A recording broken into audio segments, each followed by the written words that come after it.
Once one of America's largest drugstore chains, now vanishing from city blocks and small towns alike, Rite Aid stood on nearly every corner of small town and suburban America, from humble beginnings in 1962 to a legal and financial firestorm in 2025. This is the rise and devastating fall of Rite Aid, America's most troubled pharmacy chain. Before we begin, please ensure you are subscribed to the channel and click the bell icon to receive notifications when new videos are released.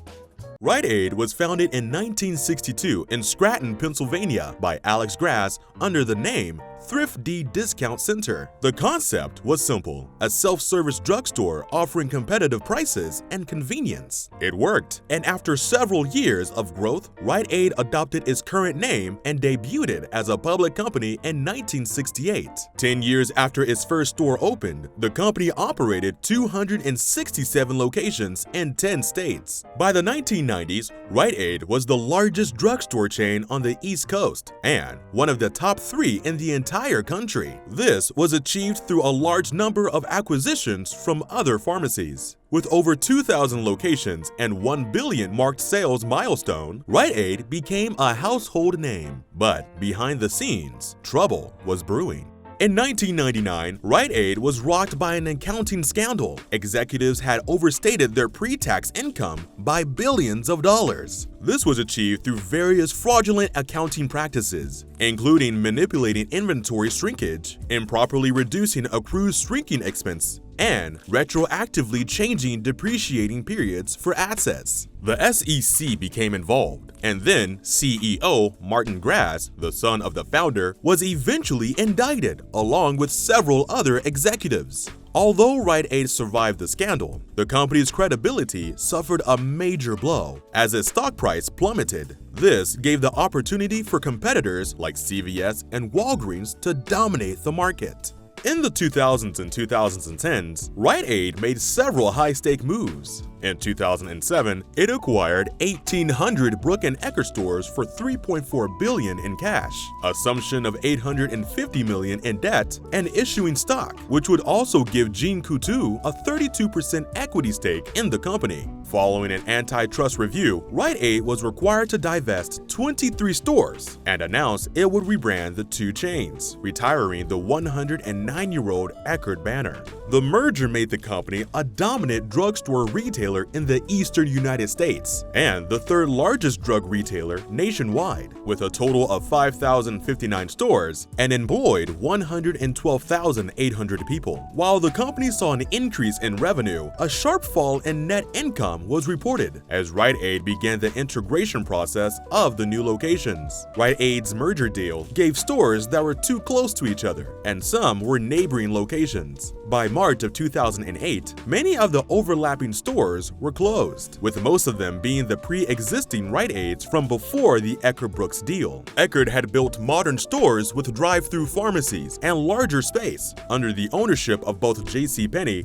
and Jean Coutu Group. A year later, founder Alex Grass would sadly pass away after a 10-year-long battle with lung cancer. Then came the failed Walgreens merger in 2015. On October 27, 2015, Walgreens Boots Alliance announced that it expected to acquire Rite Aid for $9.4 billion, pending shareholder and regulatory approval. The combined company would have been the largest pharmacy chain in the United States, reportedly controlling 46% of the market. Walgreens planned to keep the Rite Aid name on existing stores if the deal went through, though the company's long-term plans for the Rite Aid name were unknown. To address the antitrust concerns, Rite Aid would sell 865 stores to Fred's for $950 million. The merger was further delayed as the price of the sale was drastically reduced to $6.8 million. On June 29, 2017, Walgreens announced the cancellation of the merger and would instead purchase 1,932 Rite Aid locations for $4.38 billion, leaving them with roughly 2,600 remaining stores. Albertsons initially planned to acquire the remainder of the Rite Aid stores, but failed as the shareholders weren't pleased.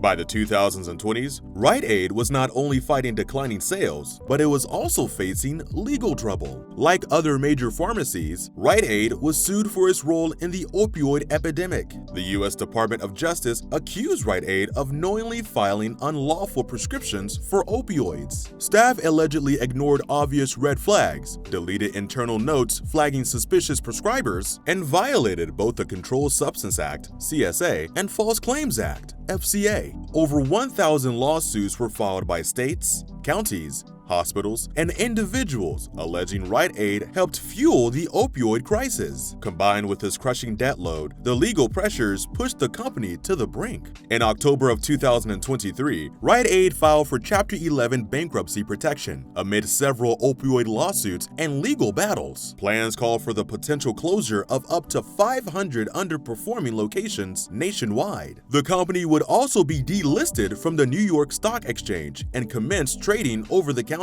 After securing funding and selling off its Elixir division for $575 million, Rite Aid agreed to a settlement worth $7.5 million, plus an additional $401.8 million for the opioid lawsuits from its bankruptcy proceedings. In September of 2024, the company emerged from bankruptcy and became a privately held company. By this time, the company had exited the state of Michigan and closed 38% of its stores. On May 5th, 2025, Rite Aid filed for Chapter 11 bankruptcy for the second time in 2 years, listing assets and liabilities between $1 billion and $10 billion. Rite Aid stated that it would sell all of its assets and close all remaining pharmacies as part of the procedure, as it worked to overcome financial challenges such as debt, increased competition, and inflation. Rite Aid claimed that it was unable to keep store shelves stocked at many of its locations due to lenders walking away from the company. On May 13th, Rite Aid announced that the last day to use your gift cards, coupons, and rewards, as well as the last day for returns and exchanges, would be June 5th. Days later, Rite Aid sold pharmacy prescriptions at over 1,000 of its locations to many retailers such as CVS Pharmacy, Walgreens, Albertsons, and Kroger. CVS Pharmacy was identified as the largest bidder, buying prescription files from 600 locations in 15 states, as well as purchasing 64 Rite Aid stores in the states of Idaho,